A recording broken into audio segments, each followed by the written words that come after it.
How did a farmer boy invent Ford? This is the inspiring story of Henry Ford.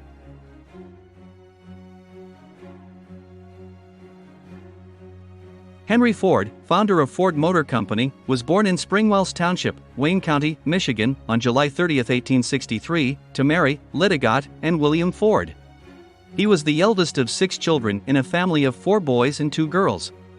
His father was a native of County Cork, Ireland, who came to America in 1847 and settled on a farm in Wayne County. Young Henry Ford showed an early interest in mechanics. By the time he was 12, he was spending most of his spare time in a small machine shop he had equipped himself.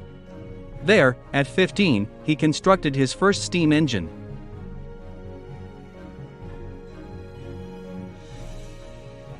Later, he became a machinist's apprentice in Detroit in the shops of James F. Flower & Brothers, and in the plant of the Detroit Dry Dock Company.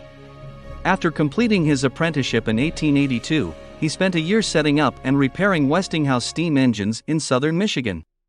In July 1891, he was employed as an engineer at the Edison Illuminating Company of Detroit.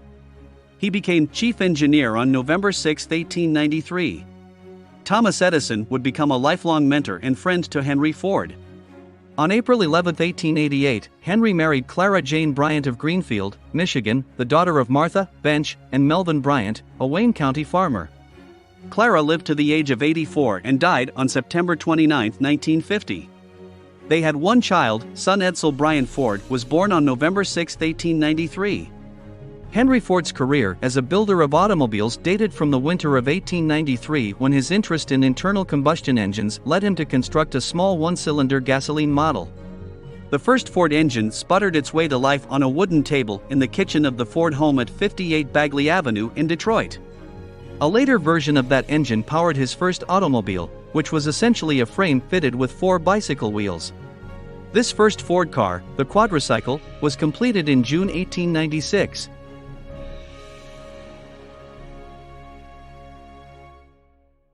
On August 19, 1899, he resigned from the Edison Illuminating Company and, with others, organized the Detroit Automobile Company, which went into bankruptcy about 18 months later. Meanwhile, Henry Ford designed and built several racing cars. In one of them, called Sweepstakes, he defeated Alexander Winton on a track in Grosse Pointe, Michigan on October 10, 1901. 1 month later, Henry Ford founded his second automobile venture, the Henry Ford Company. He would leave that enterprise, which would become the Cadillac Motor Car Company, in early 1902. In another of his racing cars, the 999, he established a world record for the mile, covering the distance in 39.4 seconds on January 12, 1904 on the winter ice of Lake St. Clair.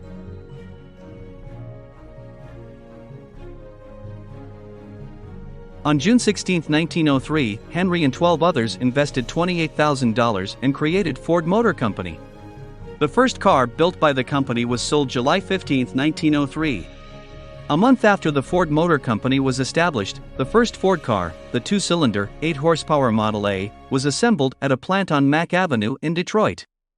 At the time, only a few cars were assembled per day, and groups of 2 or 3 workers built them by hand from parts that were ordered from other companies.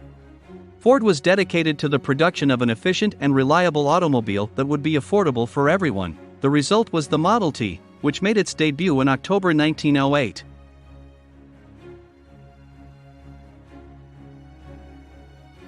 The Tin Lizzie, as the Model T was known, was an immediate success, and Ford soon had more orders than the company could satisfy.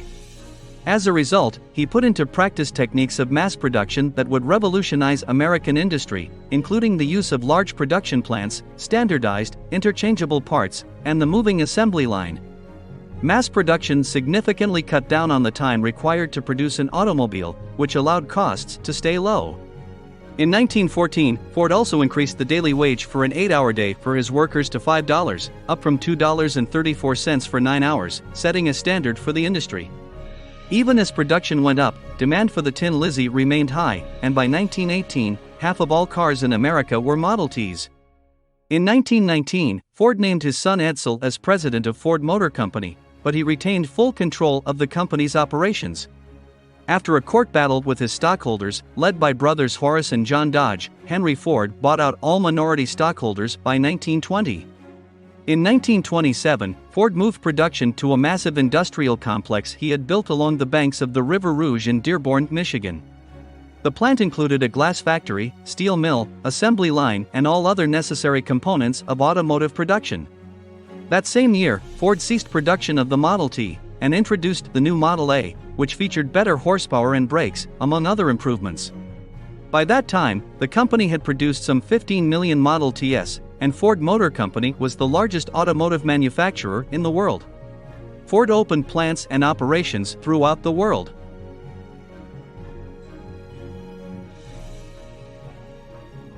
Henry owned 25.5% of the stock in the new organization.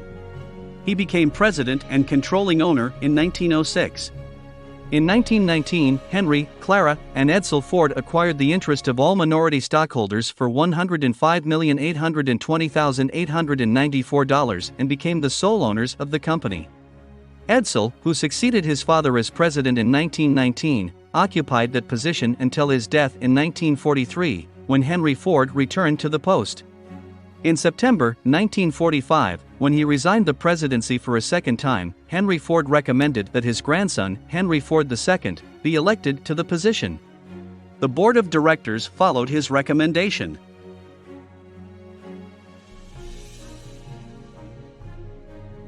In 1946, Henry Ford was lauded at the Automotive Golden Jubilee for his contributions to the automotive industry. In July of that same year, 50,000 people cheered for him in Dearborn at a giant 83rd birthday party. Later that year, the American Petroleum Institute awarded him its first gold medal annual award for outstanding contributions to the welfare of humanity. The United States government honored him in 1965 by featuring his likeness with a Model T on a postage stamp as part of their Prominent American series. In 1999, Fortune magazine named Henry Ford the businessman of the century.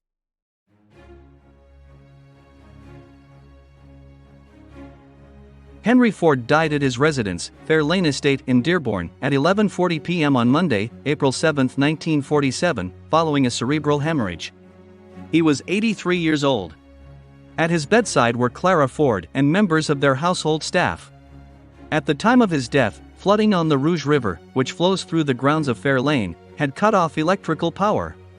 Old-fashioned kerosene lamps and candles were the only sources of light in the house, creating a scene similar to his birth in the same county many years before. Funeral services were held at St. Paul's Episcopal Cathedral in Detroit, Michigan, and Henry Ford was laid to rest in the family cemetery at St. Martha's Episcopal Church in Detroit.